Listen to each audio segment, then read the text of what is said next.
Whoa, this really blows me away. We hit 100,000 subscribers. I never thought that this was an actual possibility back in 2020. I just wanted to help people manage their thoughts and ideas. That's why I'm so grateful for each and every one of you for watching, for subscribing, and engaging in all of these videos. And if you're new here, my name is Nick Milo, and this is Linking Your Thinking, and we talk about how to get our thoughts in order, make meaningful notes, and become prolific at whatever matters most to us. All right. I think that's good. Okay. A lot of you have shared tons of thought-provoking questions in the comments of our previous videos, and it's been a bit of a challenge to keep up with all of them. So to celebrate 100,000 subscribers, I'm going to answer just over 20 of your questions. So thanks for subscribing, and here we go. Okay, from 12 Copablo, thanks for the video. Unrelated question, do you meditate? Now, I have a weird relationship with meditating. I find that the more I talk about it, the less I actually do it. Usually being socially accountable helps to, well, stay accountable, but it doesn't seem to work with meditation because even if you keep your streak going, it starts to feel performative. And once meditation becomes like this performative thing, then is it really meditation? I don't know. Something to meditate on. All right, this next one is from Dustly Fog. Can you give tips for how to write notes about others' stuff while making it your own? This is like at the center of my wheelhouse, so yes, I can give tips. You're basically asking, how can I stop just taking notes and actually start making notes? And here's really the simplest way. When you find yourself saying, that's interesting, or something captures your attention, what you need to do then is capture that spark in a note. That's step one. Capture the spark in a note.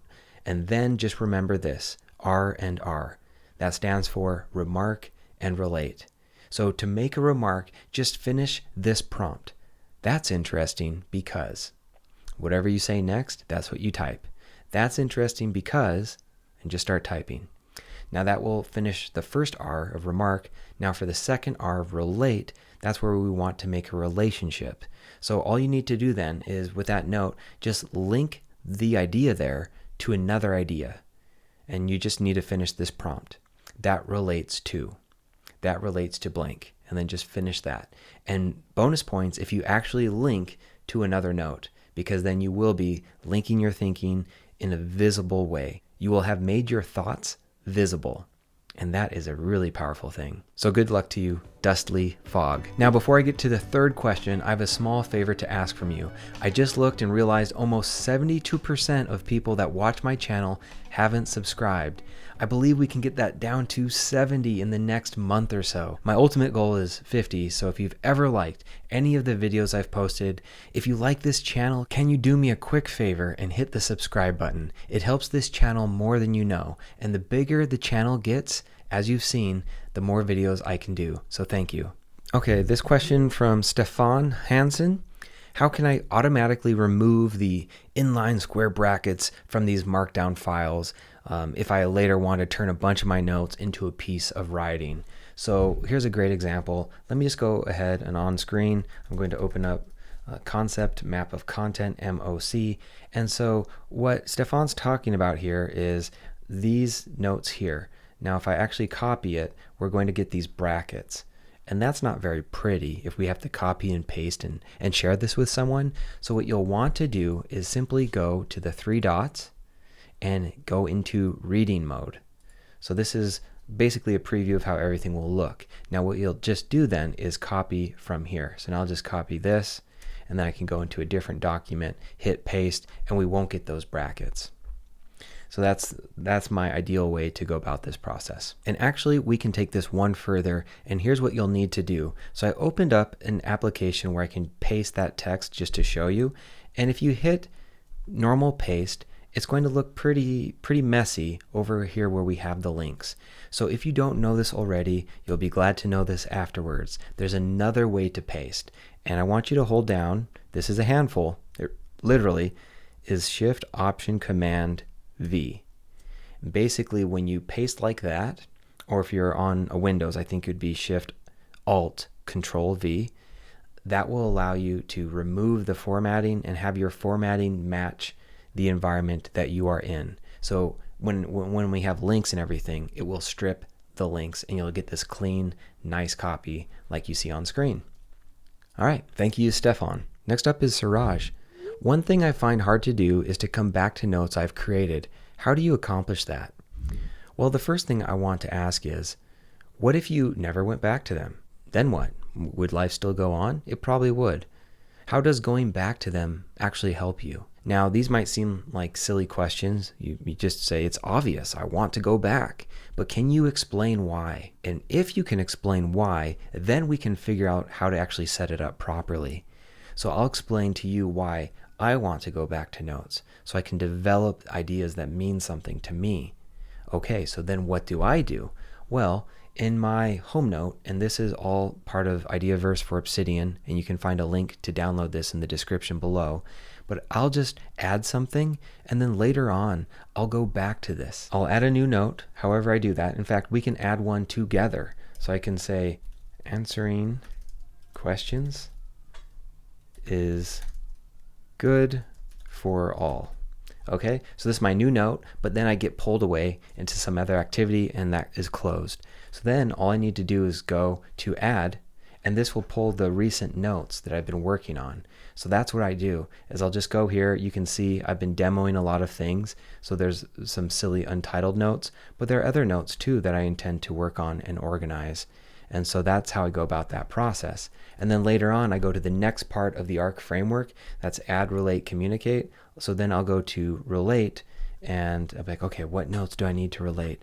Oh, I need to connect these boat notes. They're just floating by themselves. Oh, I want to develop these notes. Let me jump into it and start to develop it. So that is where I recognize my major use case is about flowing ideas through this ARC framework. And that's just add, relate, communicate, how ideas move through space and time. And I've set up my notes to allow me to do just that. So I can go add, relate, communicate. All right, great. Next up, Daniel Graham has a question. Are published notes searchable online? Hey, so let's find out. I'm going to go onto this place called the Light Kit, and this is notes.linkingyourthinking.com. I've put this up, and what I'll see here is, yeah, it looks like I can search pages or headings. So a great example that might be if I type intro, I can see that intro is actually a heading for a couple different notes. So I can click on this one and I can go immediately to a heading called intro, and that's buried pretty deeply within a note called the 5-decade rule.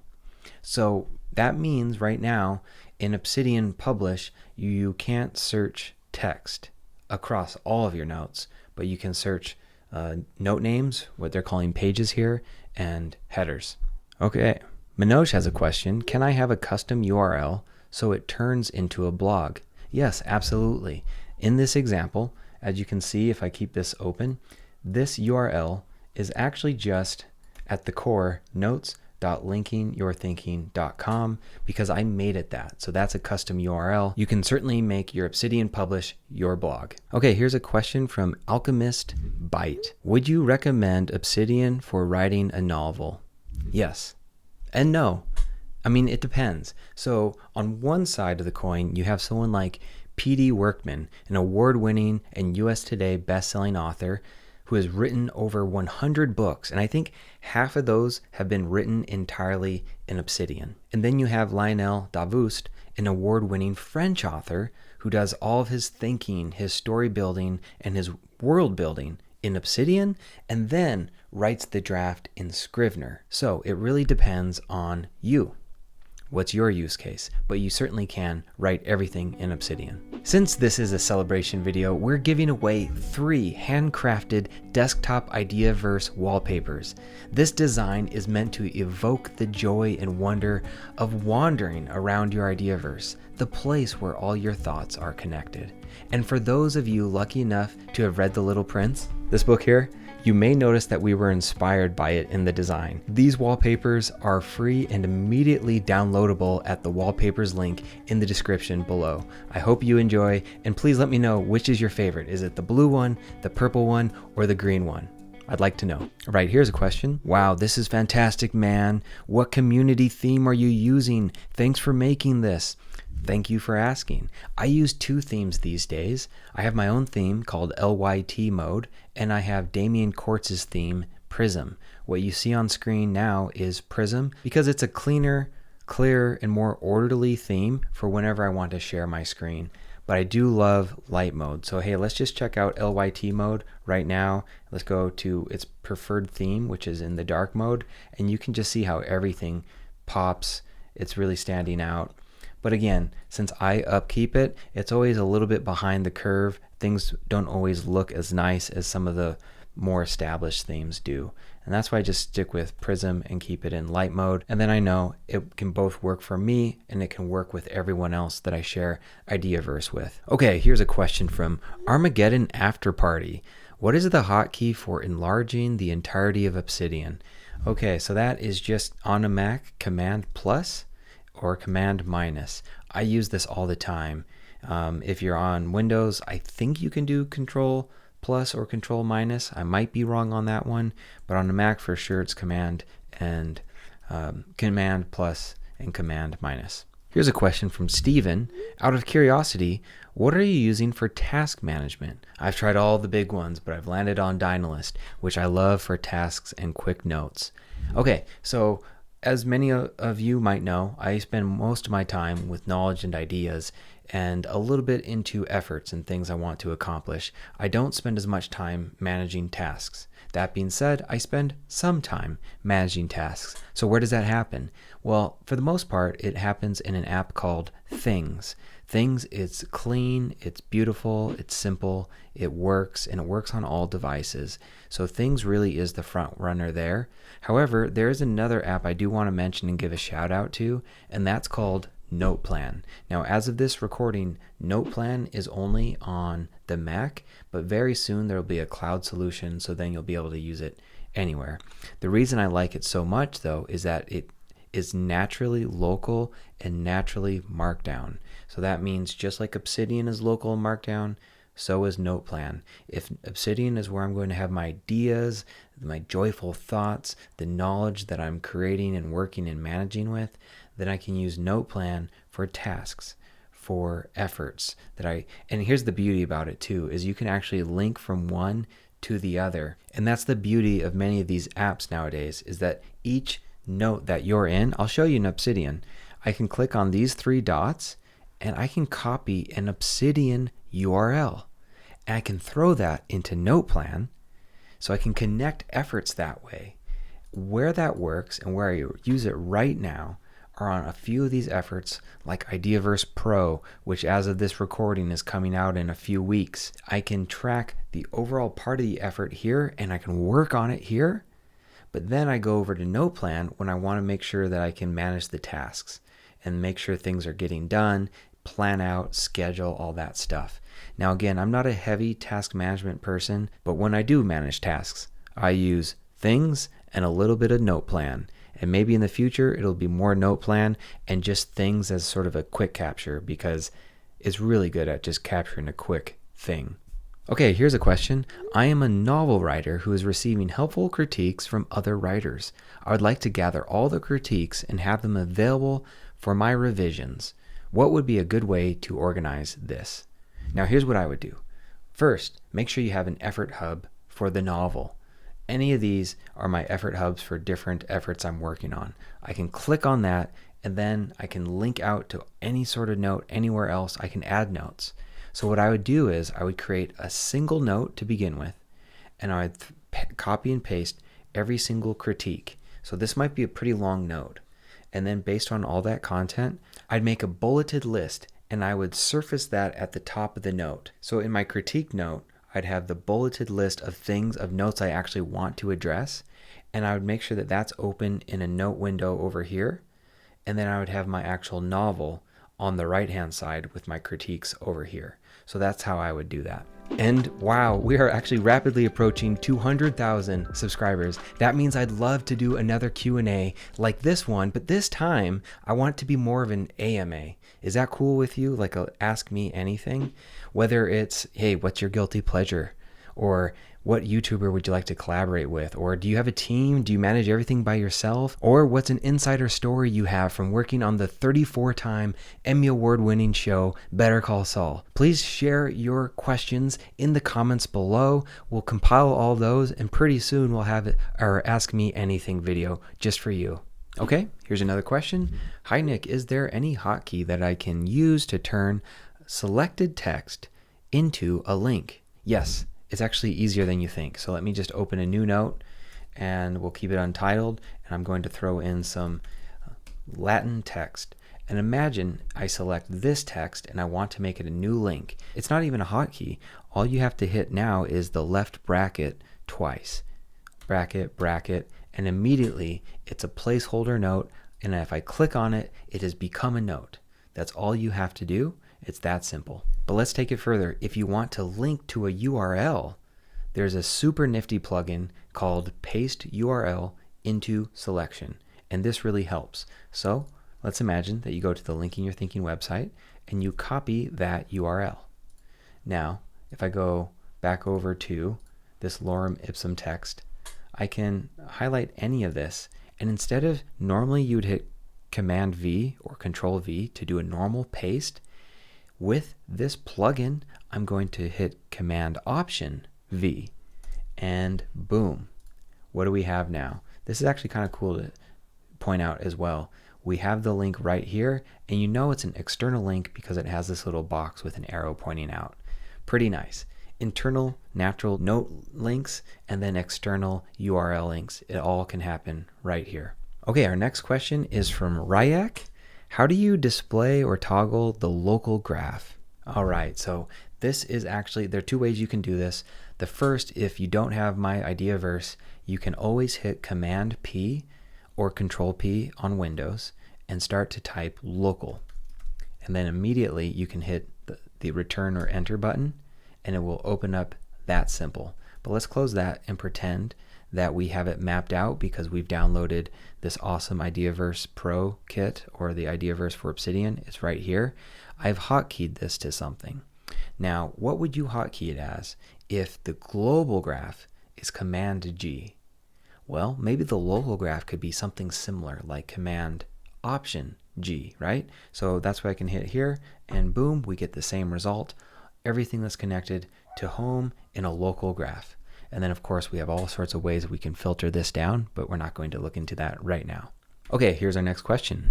How can I use toggles like in Notion? Are there any shortcuts for this? Well, actually it's not a shortcut, it's a setting. So if you want the toggle options, and what we're talking about here are these little toggles. Isn't that pretty cool? Oh, and look at that, I can toggle down even further. So how are we accomplishing that? So what you'll want to do is go to settings. So let's just go ahead and click on this cogwheel. And for this to happen, we want to go to Editor, and then you'll find it right here, Fold Heading. And while we're here, let's make sure we also have toggled on Fold Indent. So you can see they're both toggled on, and because they are, we have this cool thing that when we hover over, we can figure out that we can collapse this header. I can figure out I can collapse this. Now, if something's already collapsed, then you'll see the toggle, and it's right there ready for you. So I use these a lot, as you can see right here. This was a sense-making session from the current workshop. We actually just did this last week, and this is how you can fold headings and indents. Okay, the next question from Mohammed. Is there a way to see all the existing Obsidian hotkeys? Yes, there is. The best way to do this is, once again, let's go to settings, and there is another core option place called hotkeys. And this has actually evolved and become quite good. So there are a couple ways that you can filter out results. But let's imagine you're wondering if you can make a hotkey using Command G. So if you click that little keyboard button, now I can press the hotkey I have in mind. I hit it, and we see, oh wait, Command G on a Mac is already mapped to Open Graph View. So that's one way that you can just do that immediately out of the box. So I can just click this X to go back to all these settings. And the other way that you can go about it is if you don't know the hotkey, but you know maybe the name, like sidebar, let's say, I can start typing sidebar, and I can see what options exist for sidebar. Okay, now if you want to go even further, and really that's enough, but there is a cool third-party plugin and it's called Keyboard Analyzer, and I'm going to look for keyboard. It looks like I don't have it installed, but that's okay.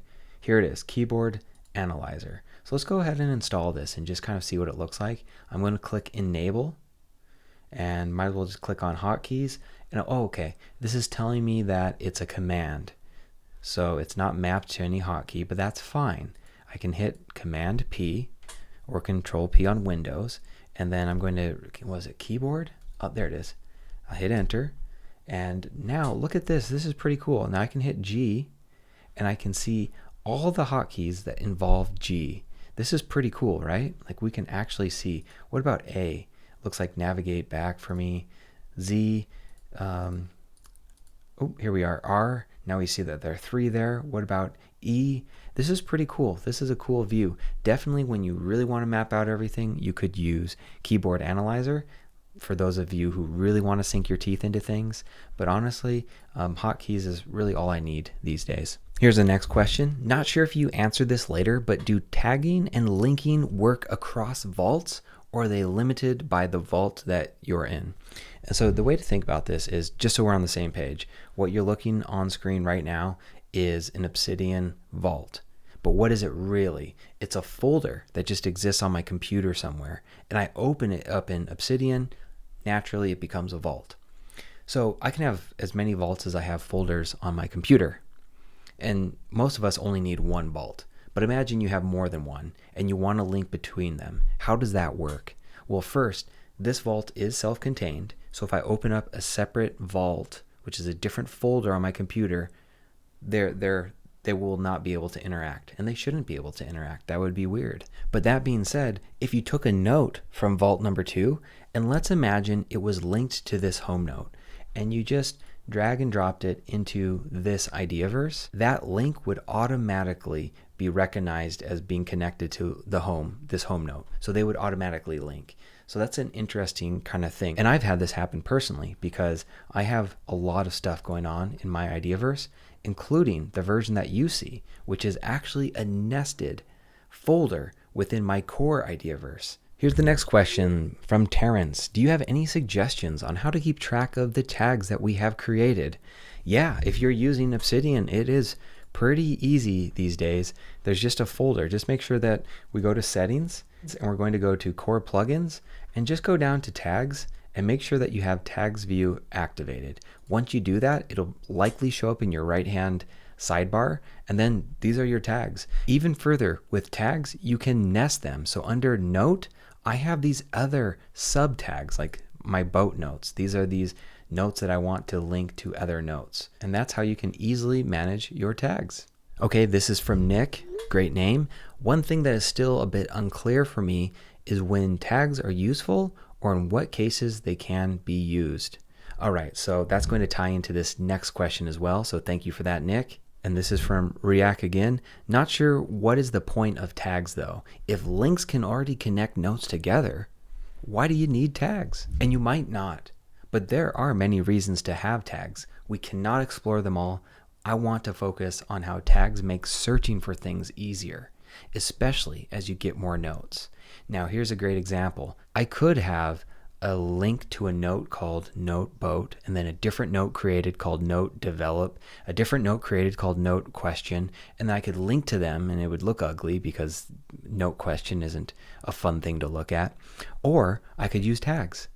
And this is so easy to search with. All I have to do if I want to see these boat notes is click on the tag and all the results populate over here. This goes further too. For anyone who has been with the program for a while, they might want to add a saved search. We can also call that a query. So these boat notes, I actually have this ready to go for me right here. That means I don't even have to have my sidebars open. I don't even have to look at my tags. They're working for me because all the boat notes are coming in right here for me to work on. That's all through tags. Now we don't have to use tags. We could use other bits of metadata, what Obsidian now is calling properties. But tags work really well, as do properties, where links, it just get kind of messy. You could make it work, but it's not necessarily the best way to use it. So hopefully you can maybe see that there are some use cases for tags, and it's perfectly fine if you don't have any use case for it right now. Don't try to force it. Just wait for that moment where you feel like, I kind of have a problem. I want to see all these type of notes, and I'm having a difficulty making that work just through links. You probably have ran into a situation that might benefit from a tag or a different piece of Obsidian property metadata. All right, next question from Ricardo. Hello, I'm new to Obsidian and I'm loving working with it. I have just one question. I've looked and I haven't found a way to password protect a file. Is there any easy way to do this? Okay, you're in luck. Already, Obsidian is end-to-end encrypted. So you're good. You're good for everyone, the 99.99999% of people in the world. You might be asking, well, I actually want to encrypt from the people who might physically have access to my device. If that's the case, you still have a solution. There is a third-party plugin, and it's called Meld Encrypt. So we can see that here, and we can see what it does. Create encrypted notes within your Obsidian vault. So hide secrets in your vault. So you can go ahead and experiment with that. You'll have to set a password. Remember your password, of course, or you won't be able to ever get into that note again. But this is a way to do it. And it looks like it's been vetted by 48,000 different downloads. So if you really need encryption, you can give that a try. Wow, that's 21 questions that have been answered from your comments from previous YouTube videos. Thank you so much for sending them. So if you've made it this far, I appreciate you for spending your time with me today. I hope you find my answers have been helpful for you. And if this type of video content resonates with you, consider hitting that like button and subscribing to this channel. And feel free to watch this next. It's my free course on how to manage your whole life with the Ideaverse for Obsidian. And until next time, stay connected.